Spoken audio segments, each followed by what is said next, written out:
Imam Farabi moom moo inventé instrument musical bi ñu tudde qaanuun waaw te non seulement philosophe la woon mais mystique la woon c'était un mystique waaw te mi ngi dem temps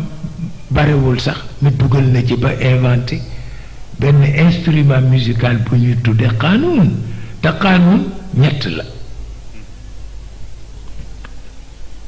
tubaab yi canon la ñuy wax tubaab yi canon la ñuy wax waaw canon bi féeteeg sharia mooy loi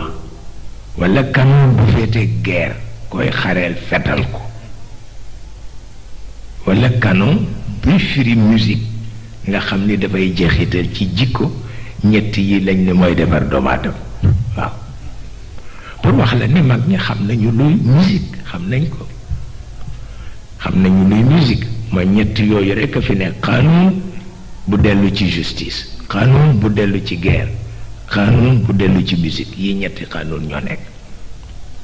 mais ñett yi rekk ay defar jikko doomu aadama loolu moo tax rekk bu yiwee baax na bu yiwee rekk baax na bu yiwul bu daganee it bu ko jege waaw kooku noonu rekk la waaw